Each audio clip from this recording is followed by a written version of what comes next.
Hey everyone, how you doing? Welcome back. I'm Fuzz, and today I've got a long overdue James Bond video that I've had in the pipeline for quite some time, and I'm just now finally getting around to it.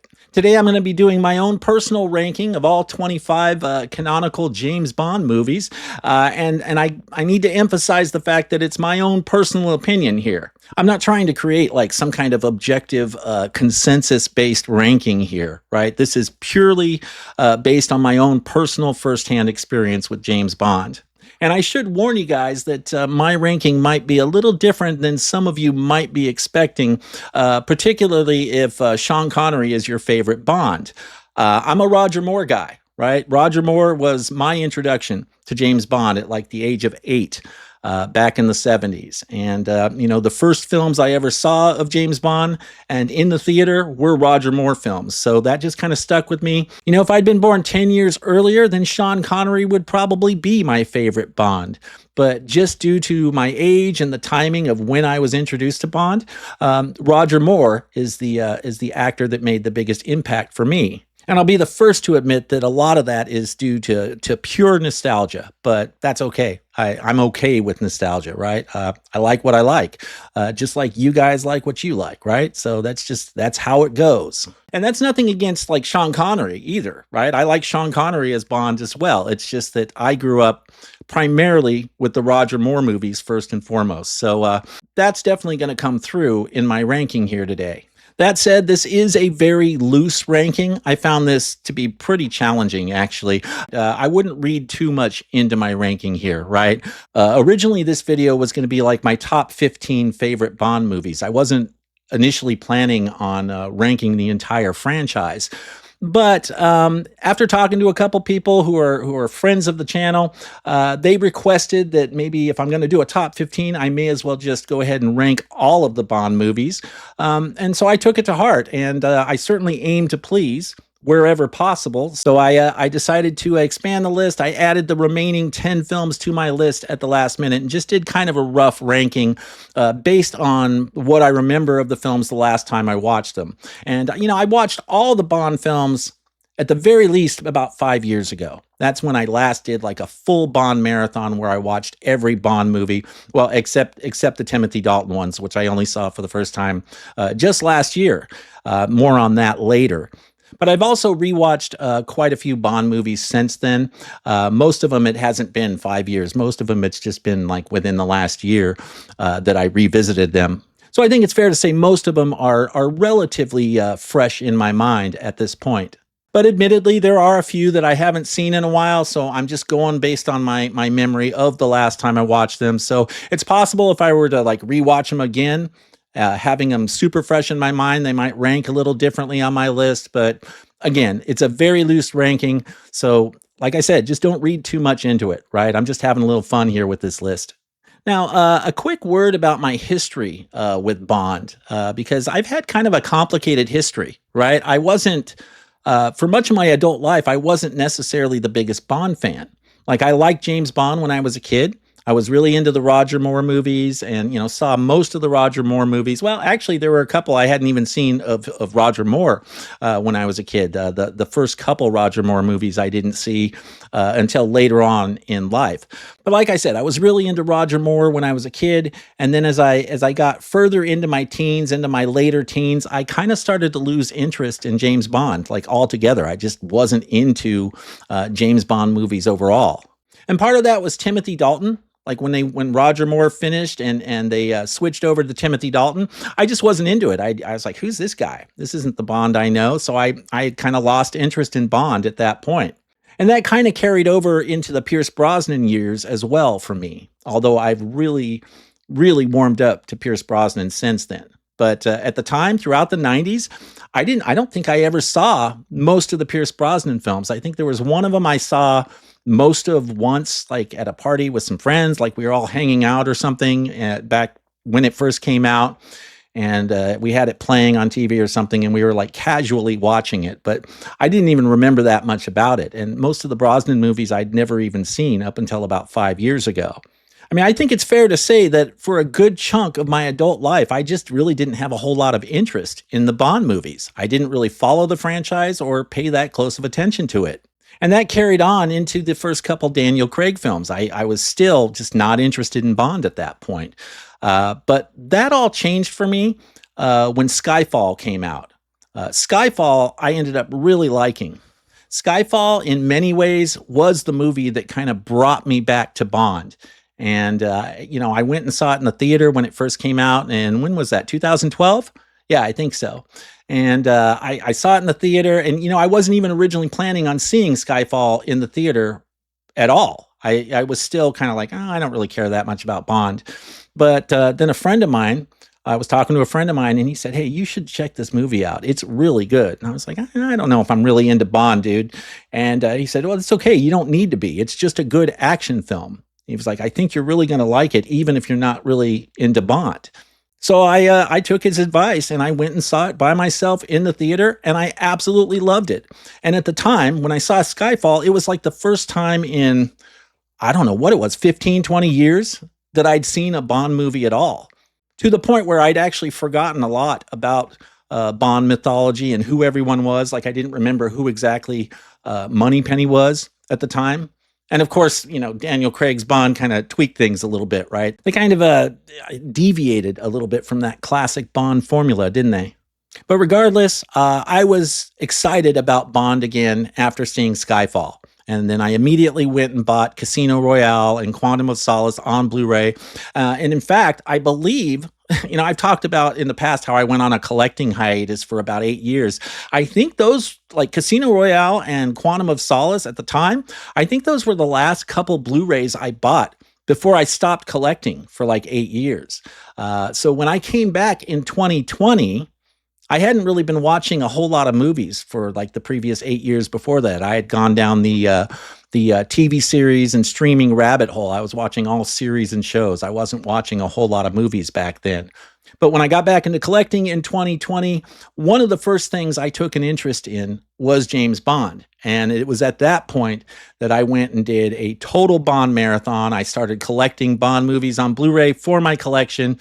And then I really feel like at that point, that's when I became a full-on Bond fan, right? I was kind of lukewarm to Bond before that. I mean, I liked him as a child, as a kid. I liked the Roger Moore movies and even a couple of the Sean Connery movies that I saw when I was a kid. I liked all that stuff, but just as I got older, I just lost interest in Bond for many, many years. So in many ways, I don't feel like I became a full-on Bond fan until around 2020, until I started collecting all the Bond movies. And it was at that time that like I said, I watched almost every Bond movie except the Timothy Dalton movies. And I was all in on Bond by that time. So I've had kind of an interesting history with Bond. I thought you guys might want to hear a little bit about it just for context, so you know where I'm coming from as you're watching me go through these rankings. All right, so we're going to have a lot of fun today. So without any further ado, let's just dive right in and rock this.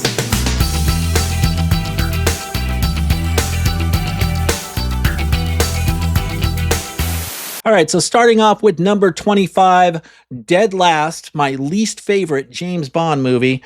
I'm talking about No Time to Die from 2021. Now, this one I have a big problem with. This movie is, this is the only movie that I really feel this way about. The only Bond movie that I feel this way about. This movie did not sit well with me at all. And I can't really get into talking about why without getting into spoilers, which I'm going to do here in a moment. And I'll even put in an extra chapter that you can skip to number 24 if you don't want to hear anything spoiled. But in a nutshell, I felt like this film was a complete disgrace to the Bond franchise. And it's the only Bond where I can actually say, I don't really like the film. It's the only Bond movie out of all 25 I can actually say, I don't really like the film. And I'm not sure if I even ever want to watch it again, to be honest. I mean, I've watched this a couple times since I've owned it, but I'm not sure if I ever really want to revisit this one. It really left a bad taste in my mouth.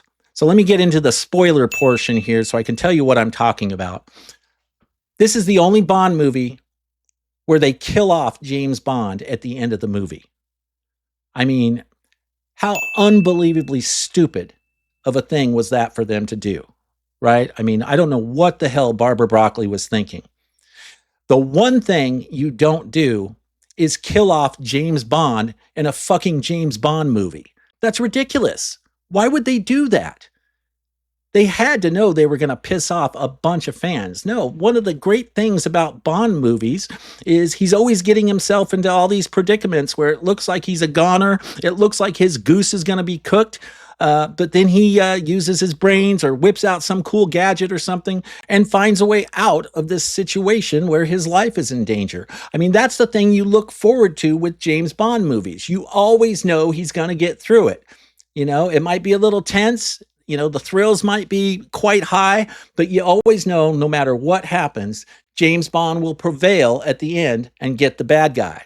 So the fact that they killed off James Bond, that just did not work for me. And there were other issues I had with the movie too, like the fact that they decided to recycle his 007 designation and give it to some unlikable chick. I mean, they had to know that that was going to piss off people, right?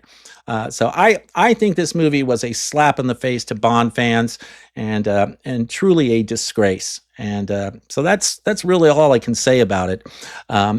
Ironically, though, it's the only Bond movie, at least as of right now, that I actually own in 4K. You know, it just worked out that way. I bought it blind because it was a James Bond movie, right? I was like, oh, I gotta buy the new James Bond movie, and it had just come out on 4K, and I was relatively new to 4K, so of course I was going to get it on 4K.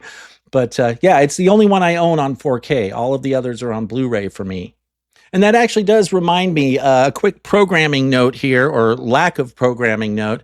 The Sean Connery movies were just released on 4K, and I'm not going to be doing a review of those at this time, mainly because I'm not buying them for myself at this time. I'm going to hold off on that and wait for like a Black Friday sale or something like that. The Sean Connery films, I wouldn't mind maybe upgrading them to 4K, but I just bought the Blu-rays and finished my James Bond collection. Just bought the Sean Connery Blu-rays last year.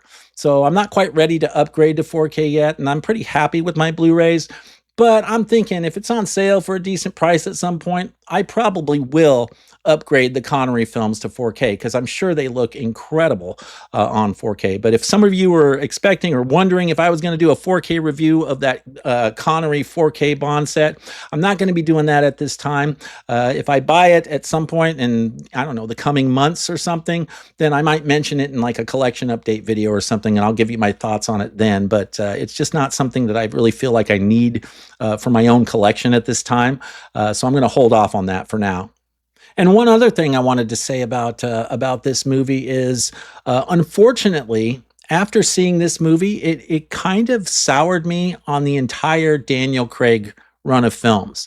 I mean, not completely, but it caused me to kind of reevaluate his whole run of films, and I found that I had some problems with his run of films. They definitely kind of subverted a lot of Bond expectations, I think, with his run of films. They didn't really follow the Bond formula that had been in place for decades. They kind of somewhat threw that out the window for the Daniel Craig films. So, yeah, the bummer thing about this movie is it actually affected not just my enjoyment of this movie, but it actually affected retroactively my enjoyment of the other Daniel Craig films. I mean, I still like the Daniel Craig films as good action movies, but as Bond movies, I don't necessarily think they're the greatest Bond movies. But I can still have fun with at least a couple of them, just from a pure like action movie perspective. So for my number 25, my least favorite Bond movie, the only one I can say I really don't like, No Time to Die. All right, next up for my number 24 is a title that I don't know. It's okay, but I feel like it's a fairly forgettable movie. And there are some titles here that I'm going to be breezing through fairly quickly today. If I have something to say about a film, I will, but there are some titles here that I don't necessarily have a whole lot to say about the film. And plus, we don't want this video to be like too long, right? When I got 25 titles, that's usually an indication that I'm about to make a long ass video. But I'm trying to minimize that effect as much as possible here. But for my number 24, we've got Quantum of Solace here. And Yeah, I mean, I don't necessarily have a huge problem with the film. I mean, it's okay. It's fairly entertaining, but it's basically just a continuation of Casino Royale, and Daniel Craig is basically still hung up on Vesper from the last movie. So, it's okay, but it's not one that I necessarily enjoy returning to very often, right? So, yeah, a pretty forgettable film as far as Bond films go. So, yeah, for my number 24, Quantum of Solace. Okay, and for my number 23, we've got the second Timothy Dalton film from 1989, License to Kill. This one I've only seen once. I only watched the Timothy Dalton films for the first time last year as I was completing my Bond collection. I had always avoided them, but I actually ended up liking them. But this one was the lesser of the two in terms of my preference, right? And it's okay. It's a little bit outside the usual Bond fare, a little bit, kind of deviates a little bit from the formula, but I still thought it was a pretty entertaining film. I don't really have any problems with this movie. It's just a little bit different as far as Bond goes, but I found that I kind of liked Timothy Dalton's Bond. I was kind of surprised by this because I wasn't really expecting to like his Bond that much. But watching his two movies that he did, it actually made me wish he had done at least one more Bond movie beyond the two that he did, because I think I could have gotten into that. Of course, retroactively, at the time, I wasn't interested in Timothy Dalton, but now I would be all in on further Timothy Dalton movies. So anyway, I did enjoy this one, even though I didn't enjoy it as much as other Bond movies. I still actually enjoyed it. So for my number 23, License to Kill. All right, and moving right along to my number 22, we have our first Sean Connery film entry here of the day, and that is Dr. No from 1962.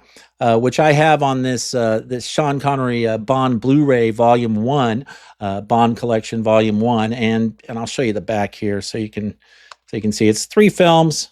They made, in this series of remasters that I have, there are 2 Sean Connery installments, Volume 1 and Volume 2, and each one has 3 films. So for today, we're talking about, of course, Dr. No, and I don't have a problem with this film. I mean, not a lot happens in Dr. No, so maybe it's not the most exciting Bond movie, but I still find it to be pretty entertaining. And, I've always liked it. It's actually one of the early Sean Connery movies that I saw when I was a kid. When I was a kid, I probably only saw, I think, 2 or 3 Sean Connery movies because I was mostly into Roger Moore, like I said. But I did see Dr. No. I remember at an early age watching Dr. No, and I remember Goldfinger, and I think the other one was Thunderball. That I watched when I was younger. So I did have some exposure to the Sean Connery films when I was younger, but the other ones I didn't watch until like 5 years ago for the first time. So anyway, Dr. No, the one that started it all off. What can you really say about it? It's not the most exciting Bond film, but I still dig it. So for 22, Dr. No. All right, and coming in at number 21, we've got the 1983 film Octopussy, my least favorite Roger Moore Bond movie. And I actually saw this in the theater when it first came out, but it's not one of the more memorable movies as far as I'm concerned. One of the more memorable Bond movies. I never really thought it was one of his better ones. I mean, it's memorable for the title, Octopussy, but beyond that, the movie itself wasn't. I think it's my least favorite Roger Moore Bond movie, and it's the one I return to the least. So for my number 21, Octopussy. All right, coming in at my number 20 is the one lone Bond film featuring George Lazenby. And I got to say, he's my least favorite Bond, but the movie itself is actually pretty good. Talking about On Her Majesty's Secret Service from 1969. That's the thing about this movie, because I feel like the movie itself is pretty good. It's got a great story, great plot, and it's also notable for being the only film in which Bond actually gets married. So the movie itself is pretty good, but I gotta say, I really don't like George Lazenby. Lazenby was a terrible Bond. He just didn't have the natural charisma and charm that Sean Connery did, or even Roger Moore for that matter. And I can only imagine how much better this movie would have been if Sean Connery had been in this one as well. He should have been. He absolutely should have been. But whatever, what are you going to do, right? Sometimes these things happen. So yeah, I'm not a big fan of George Lazenby. He's easily my least favorite Bond. And for that reason, this is a movie that I'm probably not going to revisit all that often, unless I'm doing like a total Bond marathon. Now, I don't mean any disrespect to any Lazenby fans out there, but yeah, he really didn't do it for me. So what else can you say? Coming in at number 20, On Her Majesty's Secret Service. All right, and for my number 19, we've got the first Daniel Craig film from his run as Bond, and I'm talking about 2006's Casino Royale. This is actually a really good film, directed by Martin Campbell, who also directed Goldeneye. I gotta say, I think it's a good film. If you just look at it as an action film in its own right, I think it's a well-done film, and it's pretty damn entertaining. But, of course, the Daniel Craig films were a pretty big departure from the Bond tradition and the Bond formula that we'd had right up to that point. I mean, if you go through and rewatch all the James Bond films in chronological order, you'll find there's a remarkable amount of consistency to those films. They all follow, for the most part, a formula, and they stick to it. And that lasted right up until the Daniel Craig films, where they really decided to mess with fans and kind of do something a little bit different for presumably modern audiences. So for me, the Daniel Craig films almost kind of don't feel like real Bond films, right? It's kind of a letdown when you're watching them in chronological order, and then you get to the Daniel Craig films and they just kind of go in a different direction altogether. It's disappointing, right? Because that's part of the fun of the Bond franchise, is that formula that you can count on, But that said, this is an entertaining film. If you look at it just from an action film standpoint, it's a great action film, and it is one I do enjoy. And I can kind of separate the fact that I've kind of soured on Daniel Craig, his run of films. I can kind of separate that a little bit. When I'm watching something like this, there are a couple Daniel Craig films I can still handle. I don't mind watching them. I think they're entertaining, but it's really only No Time to Die is the one that really left such a bad taste in my mouth that I don't know if I'll ever watch it again. But I still enjoy watching some of the other Daniel Craig films. I just don't enjoy them as much as other Bond films, like the Pierce Brosnan and Roger Moore films. So anyway, that's my take on Daniel Craig's run of films. But yeah, I did enjoy Casino Royale. Just from an entertainment perspective, it's an entertaining film. I'd be lying if I said otherwise. So yeah, for my number 19, Casino Royale. All right, and continuing on here, for my number 18, we've got another Sean Connery film here from 1971, Diamonds Are Forever, and which I have in the Sean Connery set volume 2, the collection volume 2 here. And of course, I'll flip it over so you can see the back. Again, all on Blu-ray for me. I'm going to need to upgrade to 4K for the Connery films at some point, but still just got them on Blu-ray. I just bought the two Volume 1 and Volume 2 Connery sets just last year, like I said. So I'll probably eventually upgrade them to 4K, but for now, I'm still enjoying my Blu-rays. So, but Diamonds Are Forever, yeah, I mean, not the most memorable Connery film, in my humble opinion, but I still enjoy it. It's entertaining, but I don't have a whole lot to say about it. So we'll just leave it at that. Number 18, Diamonds Are Forever. And for my number 17, we're getting all the Daniel Craig films out of the way early on, if you've noticed, or at least most of them. And that is, number 17 is Spectre. From, what year did this come out? 2015. And I actually really like Spectre. Just, again, purely from an entertainment standpoint, this is a great action movie, a really good action movie. It was a lot of fun, and I really like Christoph Waltz in this one as well, playing Blofeld.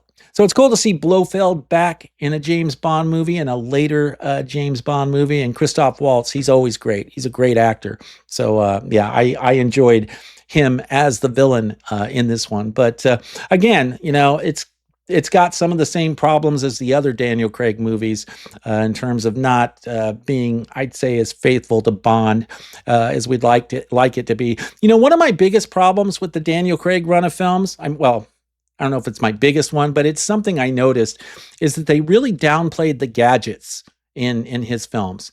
And you know, to me, the gadgets are a really important part of the James Bond franchise. And I actually think the Pierce Brosnan films were the absolute best for gadgets of all the Bond films. But yeah, gadgets are important. The gadgets are part of the appeal of James Bond, especially when you're a kid. Right? I know the gadgets caught my attention in the Roger Moore movies back in the day. Well, I feel like the Daniel Craig films really like minimized the gadgets in a big way, and that's another thing I just really didn't like about them. But if you can set that stuff aside, this is an entertaining action movie, and I do enjoy watching it. So yeah, for my number 17? Yeah, for my number 17, Spectre from 2015. Next up for my number 16, another Sean Connery film here from 1967.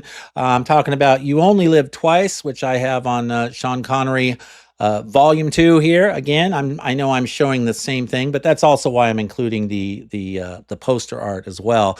So you don't just have to keep looking at my collection or compilation Blu-rays here. But this is a good film. I like this one. It is definitely a little dated.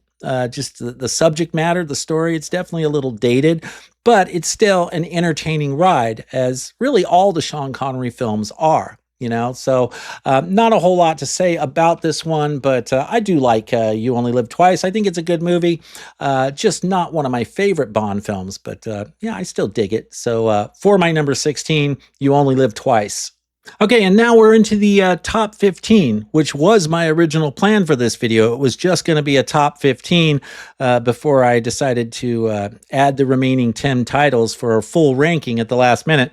But for my number 15, from 1963, the second James Bond film ever, From Russia with Love, which I have on the Sean Connery Volume 1 set here. And I'll turn this around for you so you can see what's on the back there.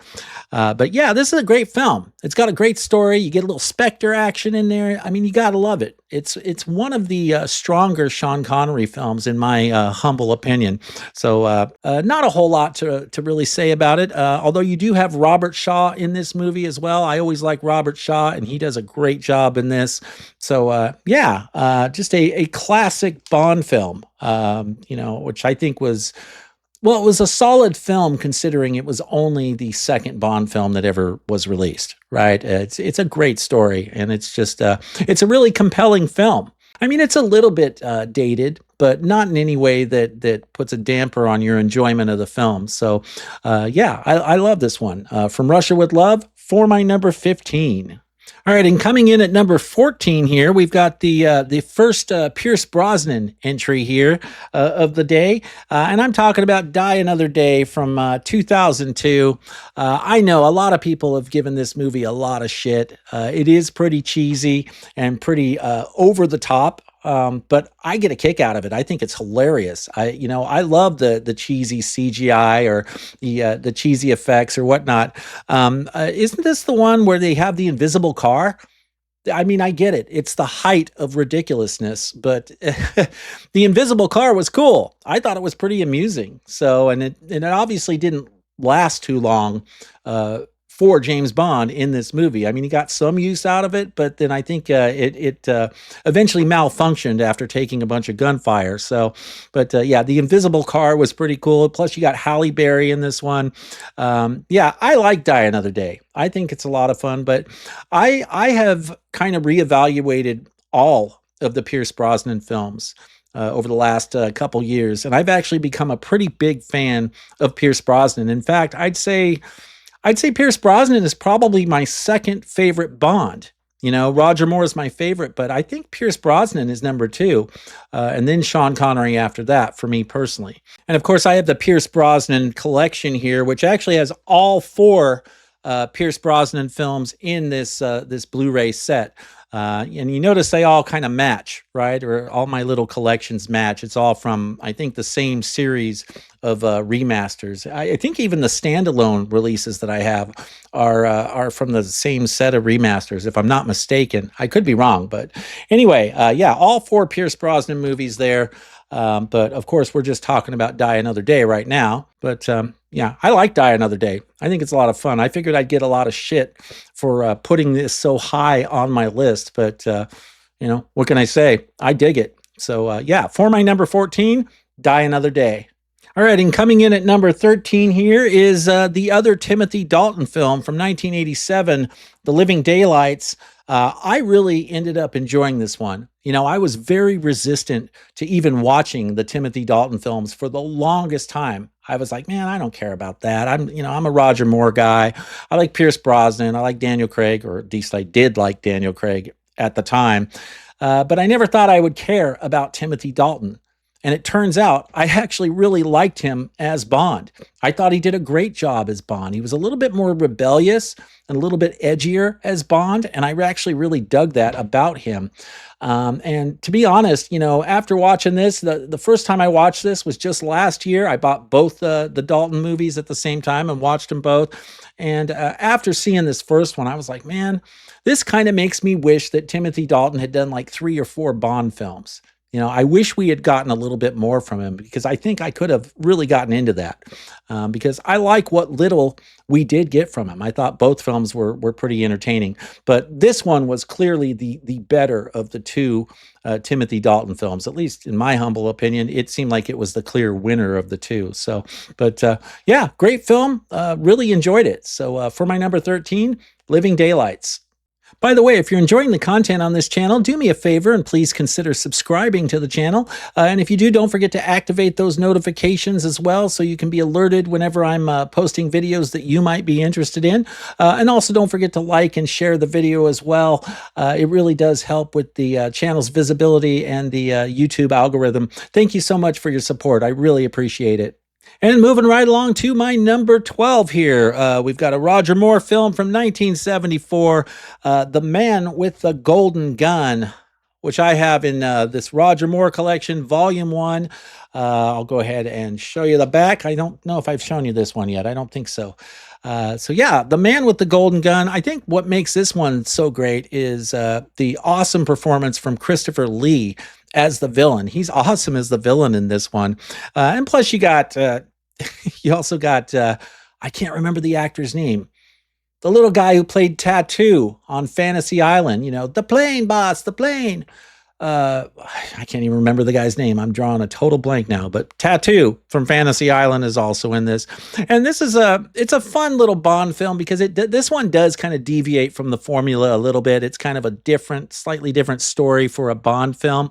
But it's a lot of fun. It's a lot of fun, and I really like those early Roger Moore movies. So this was only the second Bond movie that Roger Moore did, I believe. So yeah, it's a fun one. So yeah, for my number 12, The Man with the Golden Gun. And then next up for my number 11, we've got another Roger Moore film here from 1981, For Your Eyes Only. Love this film. I saw this one in the theater, and I loved it at the time. This was, my dad took me to see several of the Roger Moore movies in the theater, and this was one of them at the time. And I had a blast with it. This is a good movie. And I know a lot of Bond fans, even those who aren't into Roger Moore as much, they tend to rate this one a little higher among the Roger Moore movies. Maybe not at the top, but I know that this one, a lot of Bond fans seem to like this one, or at least that was my impression. So, but yeah, always have good memories watching this one. A lot of nostalgia in this one for me. And, I guess that's all I can really say about it. Oh, and I love the Sheena Easton song, right? I mean, again, that nostalgia, it'll kick your ass every time, won't it? So, I probably don't listen to a whole lot of Sheena Easton these days, but, it was a hit at the time, right? The Bond songs, it's always cool to see who's going to do the next Bond theme song, right? I mean, we've had some great people do this in the past. Of course, Sheena Easton here, and Duran Duran in A View to a Kill. So anyway, I'm getting way off track here. Yeah, for my number 11, For Your Eyes Only, awesome film. So yeah, there you go. All right, and now we are into the top 10. My top 10 favorite Bond movies. First up, for number 10 from 1999, The World Is Not Enough. Like I said, I've become a pretty big fan of the Brosnan movies, and this one is a total blast. I love this one. Yeah, it's just got a good story, and it's just action-packed. Tons of explosions in this one, too, if I remember right. And yeah, it's a lot of fun. So not a whole lot to say about it, but I've just been digging the Pierce Brosnan movies. And I also think they have a pretty high rewatch value, too. Like, if I'm going to return to Bond films, just like to any Bond films just for fun, it's probably going to be either these Pierce Brosnan movies or the Roger Moore movies. Those are the ones that have become my favorites at this point. So anyway, for my number 10, The World Is Not Enough. All right, next up for my number 9, from 1985, the final Roger Moore entry in the Bond franchise, A View to a Kill. This one's a lot of fun. I really like this one. I know it's not everybody's favorite Roger Moore movie, but I think this one's pretty cool. And honestly, I think the best part of this movie is Christopher Walken as the villain. I mean, he does a great job as a villain, and it's a really entertaining movie. It's a whole lot of fun. So, yeah, Roger Moore, he was getting a little old for the role, maybe at this point, and he was, starting to show his age in the role. But I still think it's a really fun movie, and I'm just a big Christopher Walken fan anyway. So for him to be a villain in a Bond movie, it was perfect. It was perfect match, I think. So yeah, for my number 9, A View to a Kill. And for my number 8, we've got another banger here from 1995, Goldeneye. Yeah, this was the first Pierce Brosnan entry in the Bond franchise, and also the first entry for Judi Dench as M. And, I actually like Judi Dench. I thought she did a pretty good job as M. And I liked her in Skyfall, too, I mean, it was cool to see her stick with the Bond franchise throughout not only the Pierce Brosnan run, but well into the Daniel Craig run. I like it when they do have that kind of consistency. And considering that there wasn't quite as much consistency with the rest of the Bond franchise when we're talking about the Daniel Craig films, having Judi Dench there in the Daniel Craig films, I think was, somewhat of a grounding force. But of course, we're not talking about that. We're talking about Goldeneye. And this was the first film where she kind of appeared as the new replacement for M. And yeah, I think it's a great film. This was another Bond film directed by Martin Campbell, and I think Martin Campbell, he's got a pretty good track record on the Bond films. This was a great one. I know for a lot of people, Goldeneye is probably one of their favorite Pierce Brosnan films. It is quite often cited as the best Pierce Brosnan Bond installment. Me, I can't quite go that far with it because I like them all. I like all the Pierce Brosnan movies, but I do enjoy Goldeneye quite a bit. Which is Goldeneye is about an EMP weapon, a special weapon, like a satellite weapon that can do like an EMP strike on a target. So yeah, that was kind of a cool subject. I thought that was a cool plot line that they turned into this whole thing. Of course, that's always one of the coolest things about Bond movies anyway, right? What the villains are planning and what kind of weapons or destructive devices do they have that is about to wreak havoc on the world. Plus, you also get another killer Bond theme song, in this case from Tina Turner, right? Which I think that might have actually been a hit for her. I can't remember, but I seem to remember Goldeneye being at least a single for Tina Turner at the time. So it's like I was saying about the Bond theme songs earlier, right? Sometimes they get some heavyweight artists in there to deliver the goods for a Bond movie. And so I think Goldeneye was no exception in this regard. So yeah, Goldeneye, great film. For some people, one of the better Pierce Brosnan films. I just think it's an entertaining ride. So yeah, for my number 8, Goldeneye. All right, next up for my number 7, back to a little Sean Connery action here from 1965. Thunderball, which I have in, what is this, volume 2? Yeah, volume 2. I guess I should turn it around here for you guys. There you go, so you can see the movies. But of course, Thunderball is what we're talking about here for my number 7. Great movie, and definitely one of the better Sean Connery Bond movies in my view. I love underwater Bond stuff or on water Bond. Anytime there's any kind of water action with Bond, I love that. Whether he's underwater or like on a speedboat or whatever the case may be, chasing bad guys in speedboats. I love that kind of stuff. So Thunderball is definitely one of those movies that fits the bill there for me. But not a whole lot to say about it. It's not one that I rewatch all that often because I don't really rewatch the Sean Connery films as often as I do the Roger Moore or Pierce Brosnan films. But I love the film. It's a great Sean Connery Bond film. So yeah, for my number 7, Thunderball. And moving right along to my number 6 here from 1973, Live and Let Die. This has got one of my favorite Bond villains, aside from a couple of the others that I've talked about, like Christopher Walken or Christopher Lee. This one has Yaphet Kotto as the Bond villain. And yeah, I think he's probably my favorite Bond villain ever. I love Yaphet Kotto, and this was awesome in this. And the way Yaphet Kotto's character dies at the end is awesome. It's awesome. I love it. So, yeah, Live and Let Die, the first installment with Roger Moore.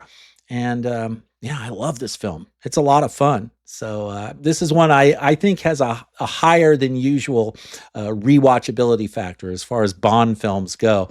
This is one I do like to return to more often than some of the others. So, yeah, for my number 6, Live and Let Die. All right, now we're into the top 5 here. My top 5 all-time favorite James Bond movies. And this is my favorite Pierce Brosnan movie, although this was kind of hard because the Pierce Brosnan movies for me are all pretty close, right? It's hard for me to rank the Pierce Brosnan movies because I enjoy them all and I like them all fairly close, roughly equally, not exactly equally, but pretty damn close. So it was hard to rank them. But Tomorrow Never Dies from 1997. And I think what I love about this one is I love the villain in this one too. Another favorite villain of mine. And he's this he's like an evil media mogul, right? So they've got the cool evil media mogul angle going on here for this movie, and everything he does is to for his headlines, basically, for his publications. The publication, of course, is known as Tomorrow, which is where the title comes from. Tomorrow Never Dies. But and the other thing is, this has some great gadgets in it, which I mentioned briefly before. But I really do think the Pierce Brosnan films have all the best gadgets out of any Bond film. I love the gadgets in the Brosnan films. This one has the cool remote control BMW in it. And I mean, other things, you got the fingerprint scanner and the little taser in his cell phone remote, which maybe is not quite as advanced technologically speaking now as it was considered back then. But it's really cool. I just love the gadgets in the Brosnan movies. Easily the best gadgets out of all the Bond. And Tomorrow Never Dies is no exception in this regard. So you got to love it. So yeah, for my number 5 from 1997, Tomorrow Never Dies. Okay, and for my number 4 from 2012, Skyfall. Now, some of you might be scratching your head a little bit on this one, wondering why I rank this so high, considering the things I've said earlier in the video about the Daniel Craig run of films. Well, the thing for me with this movie is this is the movie that brought me back to Bond and got me interested in Bond in a way I hadn't been since I was a kid watching those Roger Moore movies, right? So Skyfall is kind of an important movie to me. Even though I've kind of soured on Daniel Craig a little bit, I still think this is a damn good movie. And the villain in this, Javier Bardem, he's great. He does a great job as the villain. This is a really good story. Again, I think of it more as a good action film. And maybe it's not the best Bond film, because I'm not a big fan of Q in this either. Yeah, they definitely, it's not, I mean, in my mind, it's not exactly like totally legit Bond, but it is a one hell of a fun ride and it's super entertaining, right? And yeah, I mean, this does play more like a modern action movie than it does a traditional James Bond film. But like I said, it's a lot of fun. And it's got some great action, and the pacing on this movie is great. It's just a hell of a lot of fun. But the main reason this film is so high on this list is because if it weren't for this film, I might not have returned to Bond in the way that I have. I mean, I'm a bigger fan of Bond now than I ever was before, including when I was a kid, right? And I credit a lot of that to this movie. This is the one that kind of opened the door for me and made it possible for me to return to the Bond franchise. And I mean, even after seeing this in the theater in 2012, it would be another 8 years before I would even return to the Roger Moore movies and start watching those old Bond movies and going and doing the Bond marathon, right? But this is the movie that planted the seeds for me returning and becoming a full-blown Bond fan in a way that I'd never been before. So this movie will always be important to me and kind of hold a special place in my heart for these reasons. So yeah, for my number 4, Skyfall. All right, and for my number 3, we're back to Sean Connery here with an absolute stone cold classic, Goldfinger, which I have on the volume 1 Sean Connery set there. I love Goldfinger. It's my favorite of the Sean Connery films, and it's got so much great stuff in that, from the laser that's about to take out Bond's crotch to Pussy Galore. I mean, there's some great stuff in this movie. It's a really fun film, and I think it holds up remarkably well, considering the vintage of this film from 1964. So yeah, I love Goldfinger, and it's a pretty damn iconic Bond film, if not probably the most iconic Bond film. In fact, some of you are probably wondering why it's not at number 1. Well, you're going to kill me when you see my number 1. All right. Well, let's just move on from that. But I do like Goldfinger. I love Goldfinger. I think it's a great one. So for my number 3, Goldfinger. All right. And for my number 2, and I actually almost put this as my number 1. It was really tough to choose between 1 and 2 and to the placement on those two. But The Spy Who Loved Me, from 1977, one of the greatest Bond films ever, in my humble opinion. I love The Spy Who Loved Me. Of course, you get some more underwater Bond and on-water Bond in this movie, which, you gotta love that sort of thing in a Bond movie. So what can I really say about The Spy Who Loved Me?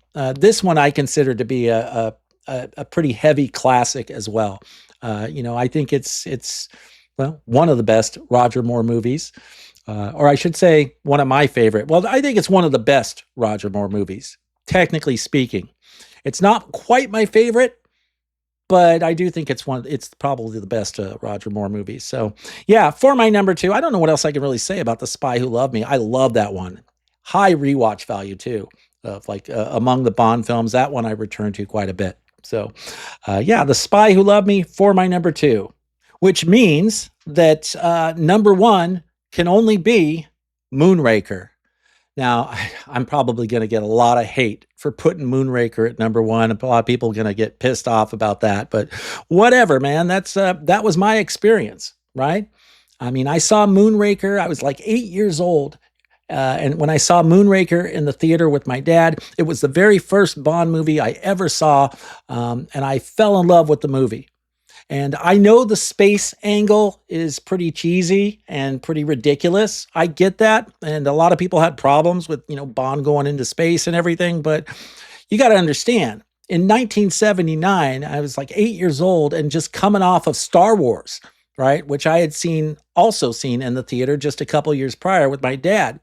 So, sci-fi fever was quite high and running strong out there, So anything that added a sci-fi element to it, I was all in, especially my young 8-year-old little mind. I loved the sci-fi angle of Moonraker and anything else that any other films that worked in some sort of sci-fi angle. We were all pumped up on Star Wars back then, so I got a real kick out of the sci-fi angle in Moonraker, and I also love like the predicament that Bond finds himself in at the toward the end of the film, where they're going to kill him by putting him in a room with a rocket thruster pointing right down on him. This rocket's about to launch and set Bond on fire. So, and I thought that was the coolest thing when I saw that in the theater. Saw this big giant rocket engine right above Bond's head. I was like, oh man, that does not look good for him at all. But again, that was the thing about Bond movies. You always knew he was going to find a way out of whatever dangerous predicament he was in, unless it was No Time to Die. So Moonraker has a lot of great stuff in it. I also love the henchman Jaws. When I was a kid, I really connected with Jaws for some reason. I got a kick out of him going around and killing people by biting them and whatever. And, Jaws, of course, had these sharp metal teeth that could bite through all kinds of stuff. And that's what made him so menacing. And Jaws was also in The Spy Who Loved Me as well. But I saw Moonraker first before I ever saw The Spy Who Loved Me. And I loved it. I just loved the movie at the time. It was so much fun. There are so many great little stunts and little situations that Bond gets himself into in that movie. And every time I watch it, there's just a shitload of nostalgia that comes flooding back. Whenever I put it on, I'm instantly transported back in time to 1979, and I remember the feeling I had as a kid watching that movie in the theater for the first time. So I know a lot of people hate on Moonraker, and I totally understand. It's it is pretty cheesy and it is pretty ridiculous, but I don't care about any of that stuff. I think it's just a hell of a fun movie, and and I've got a lot of personal nostalgia. So for my number one, Moonraker. Okay, so that about wraps it up for my my own personal ranking of the James Bond franchise. Let me know what you think of my ranking in the comments down below, and let me know also what some of your favorite James Bond movies are. Like how about like your top 5? Feel free to comment with your top 5 James Bond movies. I'd love to see it. I always enjoy chatting with you guys and interacting with you guys in the comments. So make sure you leave me some feedback down below. Also, don't forget to like the video and subscribe if you're not already subscribed. Thank you so much for watching today, guys. I really appreciate it, and I'll see you soon.